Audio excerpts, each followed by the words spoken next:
Mon nom est Alexis et j'ai 17 ans. Ce jour-là, notre professeur d'histoire avait organisé une sortie dans une ancienne mine. Nous étions un groupe d'adolescents enthousiastes, prêts à braver l'obscurité pour découvrir les secrets enfouis de ce site historique. Dès les premiers pas, je sentais une atmosphère oppressante. Les parois de pierre froide, couvertes de mousse, renvoyaient l'écho de nos pas. La lumière de nos lampes semblait avalée par l'obscurité et les murs suintaient une humidité glaciale. Alors que nous avancions dans les galeries, notre guide, un ancien mineur, expliquait les dangers auxquels les travailleurs d'autrefois avaient dû faire face. Effondrement, manque d'air et isolement. Ces récits étaient fascinants, mais une petite voix intérieure me disait que nous ne devrions pas être là. Soudain, une vibration imperceptible a parcouru le sol. Les parois ont émis un léger craquement presque imperceptible. Une sensation étrange a traversé le groupe. Quelques secondes plus tard, une secousse plus forte a ébranlé la mine. Des fragments de roches sont tombés et un grondement profond a résonné dans les tunnels, amplifié par l'acoustique naturelle. Nos lampes vacillaient et les murmures d'inquiétude se sont transformés en cris. L'effondrement a été aussi brutal qu'inattendu. La sortie principale s'est écroulée dans un fracas assourdissant, coupant tout espoir de retour immédiat. Une poussière dense remplissait l'air, nous étouffant et brouillant notre vision. Je me suis retrouvé au sol, les oreilles sifflantes, tandis que mes camarades paniqués tentaient de comprendre ce qui venait de se passer. Une voix, celle du guide, perçait à travers le chaos, nous exhortant à rester calmes. Une fois la poussière retombée, nous avons constaté l'étendue des dégâts. Le tunnel menant à la sortie était obstrué par des tonnes de roches. Le guide nous a assuré que des secours arriveraient rapidement, mais ses yeux trahissaient une incertitude inquiétante. Certains d'entre nous sanglotaient, d'autres restaient figés, incapables de parler. Nous avons trouvé une cavité plus large où nous installer pour la nuit. L'obscurité était totale et le silence pesant amplifiait chaque chuchotement, chaque mouvement. J'ai serré mon sac à dos contre moi, le cœur battant à tout rompre. Le guide nous a conseillé d'économiser nos lampes, mais l'idée d'éteindre la lumière me terrifiait. Chaque seconde semblait durer une éternité. En désespoir de cause, nous avons essayé d'utiliser nos téléphones pour appeler à l'aide. Mais le réseau était inexistant et les batteries commençaient déjà à faiblir. La sensation d'isolement était écrasante. Nous étions seuls, plongés dans une obscurité sans fin, avec pour seule compagnie le bruit distant de l'eau s'égouttant sur la pierre. Le matin venu, le professeur et le guide ont pris les devants pour inventorier nos provisions. Nous avions à peine quelques bouteilles d'eau et des encas. La réalité de notre situation nous a frappés de plein fouet.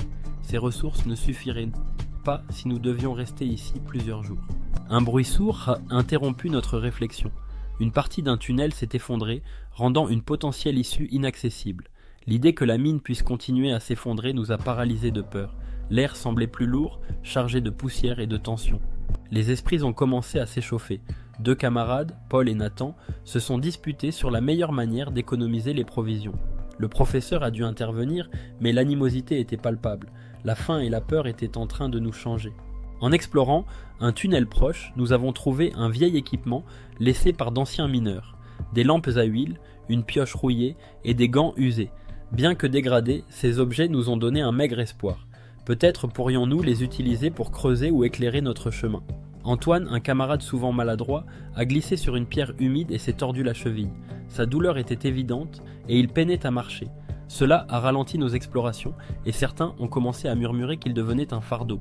Dans notre quête d'une issue, nous sommes tombés sur un tunnel partiellement submergé. L'eau était froide et opaque et l'idée de la traverser faisait frissonner de peur. Nous avons décidé de le laisser de côté pour le moment, mais son existence pesait sur nos esprits. Certains d'entre nous ont commencé à céder à la peur. Camille, une camarade habituellement calme, s'est recroquevillée dans un coin, refusant de bouger ou de parler. Sa panique était contagieuse et le groupe tout entier semblait sur le point de s'effondrer. Le guide a proposé de marquer les tunnels que nous explorions avec des morceaux de tissu pour éviter de nous perdre. Ce système simple nous a permis de garder un semblant d'organisation, mais il ne pouvait pas apaiser notre angoisse croissante. Alors que nous explorions un passage étroit, un nouvel éboulement s'est produit. Un camarade, Pierre, a été enseveli sous les décombres. Nous avons creusé frénétiquement, mais nos efforts ont été vains. Sa perte a laissé un vide, un rappel brutal de la fragilité de notre situation. Nous avons trouvé une petite source suintant des parois. Bien que le guide ait averti qu'elle pourrait être contaminée, la soif nous a poussés à en boire. Cette décision nous hantait chaque gorgée nous faisant craindre des conséquences terribles. Nos rations s'amenuisaient rapidement, et les estomacs vides rendaient les tensions encore plus palpables. Les disputes étaient fréquentes, et certains murmuraient qu'il faudrait bientôt faire des choix difficiles pour survivre. Des sons étranges résonnaient dans la mine, des grattements, des chutes de pierres lointaines, et des échos incompréhensibles alimentaient notre paranoïa. Chaque bruit semblait annoncer un nouveau danger. Pour avancer, nous avons dû ramper dans un passage si étroit que la pierre râpait notre peau. Certains, pris de panique, ont failli s'évanouir, compliquant encore notre progression. Nathan, toujours sur la défensive, a accusé le guide d'être responsable de notre situation. Une altercation violente s'est ensuivie, et il a fallu plusieurs d'entre nous pour séparer les deux hommes. L'idée de se retourner les uns contre les autres devenait une menace tangible. Alors que nous progressions dans un tunnel plus sombre et étroit, la lampe torche de Paul a brusquement cessé de fonctionner. Sans lumière, il s'est retrouvé désorienté, provoquant une vague de panique dans le groupe. Nous avons dû utiliser nos maigres ressources lumineuses pour le guider jusqu'à un endroit sûr. Chaque lampe qui s'éteignait représentait une course contre le temps, et cette panne a renforcé l'urgence de notre situation. Nous avons entendu un bruit sourd, semblable à des coups réguliers venant de loin. Le guide a pensé que cela pourrait être l'équipe de secours essayant de nous localiser. L'espoir a jailli brièvement dans nos cœurs, mais les sons se sont estompés, nous laissant seuls dans le silence oppressant. Cette illusion d'un sauvetage imminent a plongé certains d'entre nous dans un désespoir encore plus profond. Après des discussions houleuses, le guide a proposé de diviser le groupe en deux pour explorer différentes voies. Cette décision a été accueillie avec des réactions mitigées. Certains voulaient rester ensemble, tandis que d'autres pensaient qu'il était nécessaire de maximiser nos chances.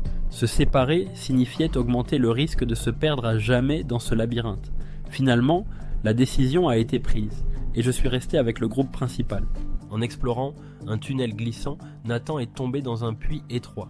Sa chute a résonné comme un coup de tonnerre dans nos oreilles, et nous avons tous accouru. À l'aide de cordes improvisées, avec nos vêtements, nous avons travaillé ensemble pour le remonter. L'effort collectif nous a soudés temporairement, mais la fatigue nous a tous épuisés. Le manque de nourriture, d'eau potable et de sommeil a commencé à peser lourdement. Certains d'entre nous ont commencé à voir des lumières inexistantes dans les tunnels ou à entendre des voix murmurant nos noms. J'ai moi-même été frappé par cette sensation terrifiante de ne plus pouvoir distinguer la réalité de l'imagination. La peur d'une folie collective s'est installée. Nous avons trouvé un vieux carnet en explorant un tunnel plus profond. Il appartenait à un ancien mineur et ses pages décrivaient une catastrophe similaire. Les mots étaient empreints de désespoir. La lumière ne viendra pas. Seul le silence nous répond. Ce journal a renforcé notre crainte que l'histoire puisse se répéter. Alors qu'un autre éboulement menaçait de nous engloutir, Camille s'est interposée, utilisant son corps pour maintenir temporairement un rocher en place. Ce geste a permis à plusieurs d'entre nous de passer, mais elle a été gravement blessée. Nous avons dû continuer sans elle, la laissant dans un état critique, avec le poids de sa bravoure sur nos épaules. Nous sommes arrivés à une galerie instable où chaque pas semblait faire trembler le sol. Le silence absolu était nécessaire pour ne pas déclencher un nouvel effondrement. Nous avons avancé en retenant notre souffle, priant pour que la structure tienne. Chaque craquement nous rappelait que nous marchions sur une ligne mince entre la vie et la mort. Une fissure dans la roche a laissé filtrer une lumière faible et vacillante. Elle semblait irréelle après tant d'heures dans l'obscurité. Cet aperçu du monde extérieur a ravivé notre détermination, mais il a également renforcé notre désespoir. Nous étions si près, et pourtant si loin de la liberté. Paul, l'un des plus craintifs du groupe, a volé une partie des provisions restantes pendant que nous dormions et a disparu dans les tunnels. Sa trahison a brisé le peu de cohésion qu'il nous restait. Certains voulaient partir à sa recherche, mais la majorité pensait que cela mettrait tout le groupe en danger. Nous avons entendu un grondement sourd, suivi par une cascade d'eau qui s'est infiltrée dans le tunnel où nous nous trouvions. La montée rapide de l'eau nous a forcés à courir dans une direction inconnue. Nos pieds glissaient sur la pierre humide et plusieurs d'entre nous sont tombés, ajoutant des blessures supplémentaires. Antoine, toujours affaibli par sa blessure, n'a pas pu suivre notre rythme. Nous avons essayé de le porter, mais la montée de l'eau nous a obligés à prendre une décision déchirante. Il nous a supplié de continuer sans lui et nous avons dû le laisser derrière, le cœur brisé par la culpabilité. Un passage vertical a été notre seul espoir pour échapper à la montée de l'eau. L'escalade était périlleuse. les parois glissantes et couvertes de mousse.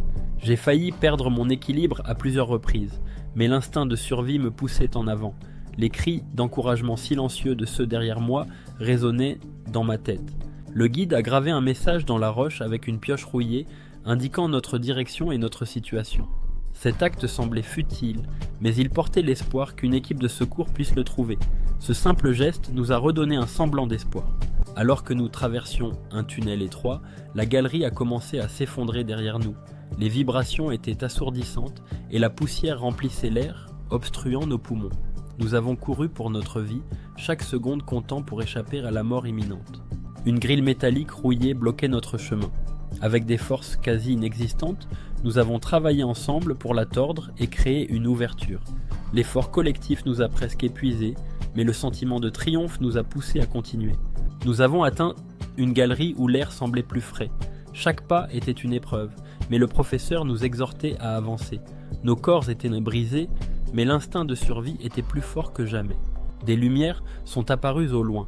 L'équipe de secours, équipée de matériel lourd, s'est frayé un chemin jusqu'à nous. Trop faibles pour crier, nous avons simplement tendu les bras en leur direction, les larmes coulant librement.